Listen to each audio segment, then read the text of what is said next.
I entered the IT industry quite accidentally. My background is in investment banking.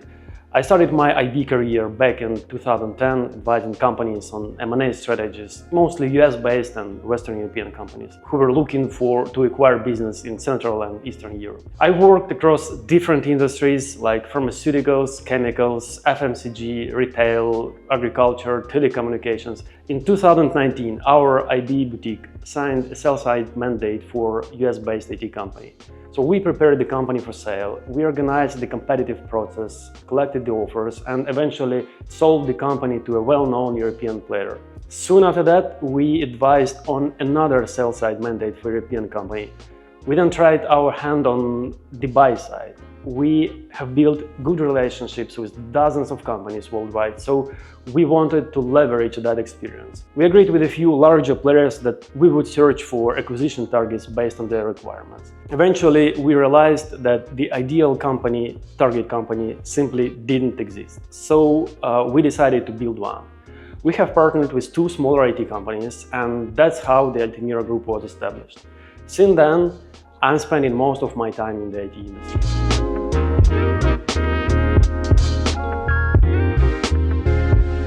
It's the opportunity to work across different industries, different regions, interesting, motivated clients and people. One day you have a client in e-commerce and you dive into this domain, observing its evolution and how technology shapes it. Then you switch to health tech, exploring the latest developments there, and then you have a project in edtech, familiarizing yourself with yet another fascinating field. So it's a continuous journey of research, exploration and self-development. I should say it's incredibly interesting to see how an idea from just a year ago can transform into a successful product for our client. Another couple of years pass and you see the same client preparing for an IPO.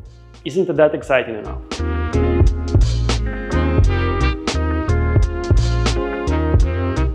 Generally, they can be summarized into two groups. Resource-based models, where the client pays for the resources dedicated to the project, such as time and material, dedicated team, or build, operate, transfer model. And solution-based models, where the client pays for the solution itself, such as fixed price, fixed budget, or range cost models. Each of these groups has its pros and cons. What can be challenging is choosing the appropriate one that works for both the vendor and the client.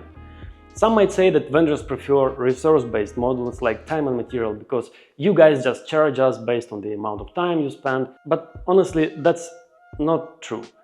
For example, the time and material model works well for a project with a certain scope or backlog of tasks and projects that need flexibility to manage evolving requirements and the scope. In this model, the client secures a pool of hours of a specific technological talents.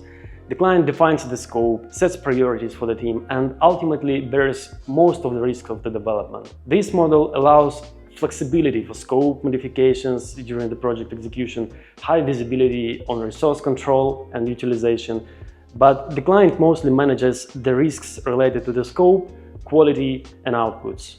The dedicated team model works well when a client needs to extend their own development team and ensure a high level of knowledge retention. In this model, the client has full control over the team, can grow the team professionally, and be sure that the team will stay for a longer period and work exclusively for the client. Later on, the client can request to buy out the entire team from the vendor to retain the knowledge and expertise in-house. The vendor is responsible for locating perfect fit tech talents, recruiting them, providing infrastructure and administrative support. This model allows the client to reduce costs, avoid unnecessary overheads to administer the team, fill the gap in tech skills or experience of the in-house development team, and do so reasonably quickly. When the scope is clearly defined, timelines and budgets are strict, a range cost or fixed price model can be used. This model allows predictability of the project's outcomes, but it has a very low flexibility for managing and changing the scope. So both parties must be sure that the scope, requirements, and all the baselines of the projects are clear, well-defined, and agreed before the project starts. There are no popular or unpopular pricing models, but rather pricing model that fits one particular purpose or another.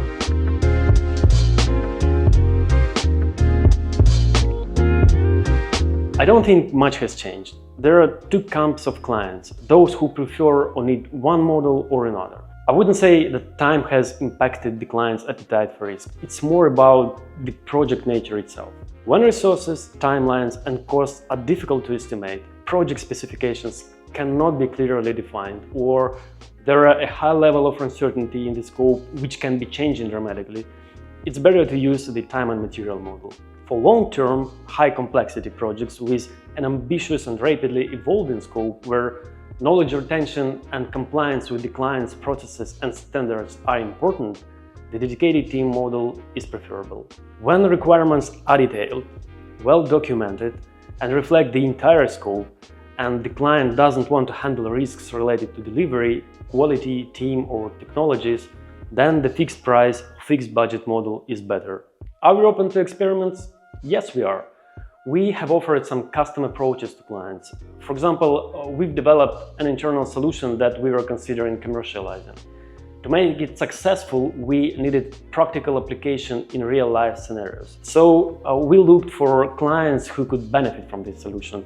We offered implementation on a cost basis, and in one case we even offered it free of charge with just one condition.